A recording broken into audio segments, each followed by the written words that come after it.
তালিকা প্ৰকাশক লৈ মুখ্যমন্ত্ৰী ডক্টৰ হিমন্ত বিশ্ব শৰ্মাৰ বৃহৎ ঘোষণা 17 নহয় 18 মাৰ্চত প্ৰকাশ পাব বিজেপি প্ৰাৰ্থীৰ তালিকা। এই মুহূৰ্তত বিস্তৃত খবৰ আমি আপোনালোকক জনাম। এই ব্ৰেকিং নিউজ লৈ আহিছো। 18 মাৰ্চত ঘোষণা হ'ব বিজেপিৰ প্ৰাৰ্থীৰ তালিকা। মাৰ্চ মাহৰ 18 তাৰিখে ভাৰতীয় জনতা পাৰ্টিয়ে প্ৰকাশ কৰিব প্ৰাৰ্থীৰ তালিকা। শিলচৰত মুখ্যমন্ত্ৰী ডক্টৰ হিমন্ত বিশ্ব শৰ্মাৰ বৃহৎ ঘোষণা। বৰাকৰ 13খন আসনৰ 3খনত এজিপিয়ে প্ৰতিদ্বন্দ্বিতা কৰিব। 13খনৰ 10খনতেই থাকিব বিজেপি আৰু 13খনৰ আটাইকেইখন আসনে এনডিএ দখল কৰিব। আৰু এইবাৰ 2026ৰ নিৰ্বাচনত বৰাক উপত্যকাটো নতুন মুখে প্ৰাধান্য পাব। কালিৰ দিনটোত প্ৰধানমন্ত্ৰী নৰেন্দ্ৰ মোদী আছিল বৰাকত আৰু 300ৰো অধিক কোটি টকাৰ প্ৰকল্প আগবঢ়াই মুখ্যমন্ত্ৰী ডক্টৰ হিমন্ত বিশ্ব শৰ্মাই বৃহৎ ঘোষণা কৰিছে যে 17 নহয় 18 মাৰ্চত ঘোষণা হ'ব বিজেপিৰ প্ৰাৰ্থীৰ তালিকা। বৰাকৰ 13খন আসনৰ 3খনতে এজিপিয়ে প্ৰতিদ্বন্দ্বিতা কৰিব আৰু 10খনতে বিজেপিয়ে প্ৰতিদ্বন্দ্বিতা কৰিব। 13খনৰ 10খনতে বিজেপি থাকিব আৰু আটাইকেইখন আসনে এনডিএ দখল কৰিব বুলি উল্লেখ কৰিছে। আৰু এইবাৰ নতুন মুখে প্ৰাধান্য পাব, যুৱ প্ৰজন্মক সুযোগ দিয়া হ'ব। 2026ৰ বিধানসভা নিৰ্বাচনক লৈ ইতিমধ্যে কুচকাৱাজ প্ৰত্যেকটো ৰাজনৈতিক দলে আৰম্ভ কৰিছে। ৰাইজৰ দল AIUDF কংগ্ৰেছে এখনৰ পাছত আন এখন প্ৰাৰ্থীৰ তালিকা ঘোষণা কৰিয়ে আছে। তাৰ মাজতে বিজেপিৰ তালিকাখন কেতিয়া প্ৰকাশ পাব তাক লৈ যিহেতু ৰাইজে বিচাৰি আছে। তাৰ মাজতে মুখ্যমন্ত্ৰী ডক্টৰ হিমন্ত বিশ্ব শৰ্মাই কালিৰ দিনটোত বৰাক উপত্যকাত উপস্থিত হৈ বৃহৎ ঘোষণা কৰিছে। 17 নহয় 18 মাৰ্চত বিজেপিয়ে প্ৰকাশ কৰিব প্ৰাৰ্থীৰ তালিকা। বৰাকত উপস্থিত হৈ প্ৰাৰ্থীৰ তালিকাক লৈ ঘোষণা কৰিছে মুখ্যমন্ত্ৰীগৰাকীয়ে। মন্তব্য আছে মুখ্যমন্ত্ৰীগৰাকীৰ। প্ৰথমে মন্তব্য শুনি লওঁ আহক। 18 তাৰিখে বা নতুন মুখটো থাকিবই, চবতে নতুন মুখ থাকিব। চিট বাঢ়িলেতো নতুন মুখ থাকিবই। এজিপিয়ে বৰাকত পাব 3-4টা পাব, সোনাই পাব, সাউথ কৰিমগঞ্জ পাব, আলগাপুৰ পাব, 3টাতো পাব। 3টা চিট শ্বেয়াৰিং আজি অমিত শ্বাহজি আহিছে, কালি ৰাতিপুৱা আমি ডিক্লেয়াৰ কৰি দিম। বাকী সব বিজেপি, বাকী ইয়াতে বিজেপি 10টা চিট বিজেপি, 10টা চিট বিজেপি, 3টা চিট এজিপি। বৰাক ভেলী 13 ইজ কাপ 18 তাৰিখে বা নতুন মুখটো থাকিবই, চবতে নতুন মুখ থাকিব। চিট বাঢ়িলেতো নতুন মুখ থাকিবই।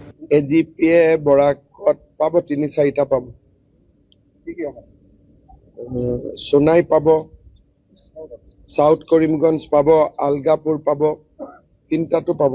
3টা চিট শ্বেয়াৰিং আজি অমিত শ্বাহজি আহিছে, কালি ৰাতিপুৱা আমি ডিক্লেয়াৰ কৰি দিম। বাকী সব বিজেপি, বাকী ইয়াতে বিজেপি 10টা চিট বিজেপি, 10টা চিট বিজেপি, 3টা চিট এজিপি। বৰাক ভেলী 13 ইজ কাপ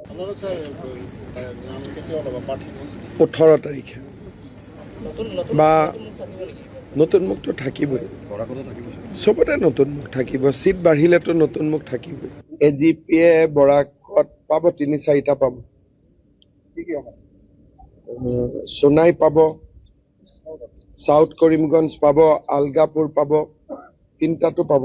3টা চিট শ্বেয়াৰিং আজি অমিত শ্বাহজি আহিছে, কালি ৰাতিপুৱা আমি ডিক্লেয়াৰ কৰি দিম। বাকী সব বিজেপি, বাকী ইয়াতে বিজেপি 10টা চিট বিজেপি, 10টা চিট বিজেপি, 3টা চিট এজিপি।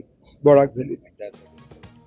আৰু এয়া আছিল মুখ্যমন্ত্ৰী ডক্টৰ হিমন্ত বিশ্ব শৰ্মাৰ ঘোষণা। মুখ্যমন্ত্ৰীগৰাকীয়ে স্পষ্টকৈ ঘোষণা কৰিছে যে 18 মাৰ্চত বিজেপিৰ প্ৰাৰ্থীৰ তালিকা প্ৰকাশ পাব। কালিৰ দিনটোত শিলচৰত উপস্থিত হৈছিল মুখ্যমন্ত্ৰীগৰাকী আৰু শিলচৰত উপস্থিত হৈয়ে এনেধৰণে মন্তব্য কৰিছে। বৰাকৰ 13খন আসনৰ 3খন আসনতে প্ৰতিদ্বন্দ্বিতা কৰিব অসম গণ পৰিষদে। 13খনৰ 10খনতে থাকিব ভাৰতীয় জনতা পাৰ্টি আৰু 13খন আসনে এনডিএ দখল কৰিব বুলি উল্লেখ কৰিছে। আৰু এইবাৰৰ নিৰ্বাচনত নতুন মুখে অৰ্থাৎ যুৱ প্ৰজন্মই প্ৰাধান্য পাব বুলি উল্লেখ কৰিছিল।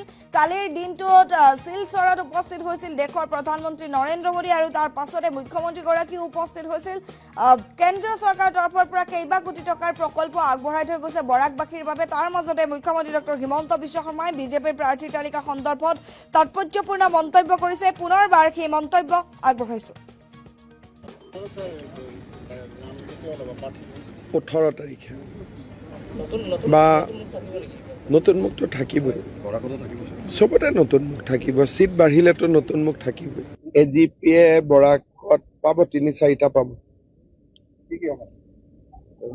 সোনাই পাব, সাউথ কৰিমগঞ্জ পাব, আলগাপুৰ পাব, তিনিটাতো পাব। তিনিটা চিট শ্বেয়াৰিং আজি অমিত শ্বাহজি আহিছে, কালি ৰাতিপুৱা আমি ডিক্লেয়াৰ কৰি দিম। বাকি সব বিজেপি। বাকী ইয়াতে বিজেপি 10টা চিট বিজেপি 10টা চিট বিজেপি 3টা চিট এজিপি বৰাক ভেলী 13 ইজ কাভাৰ। 18 তাৰিখে বা নতুন মুখটো থাকিবই, চবতে নতুন মুখ থাকিব, চিট বাঢ়িলেতো নতুন মুখ থাকিবই। এজিপিয়ে বৰাকত পাব 3-4টা পাব।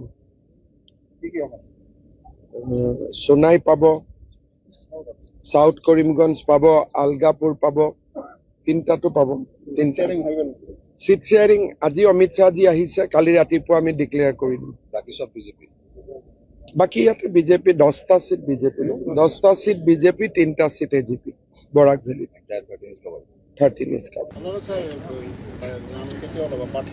18 তাৰিখে বা নতুন মুখটো থাকিবই, চবতে নতুন মুখ থাকিব, চিট বাঢ়িলেতো নতুন মুখ থাকিবই।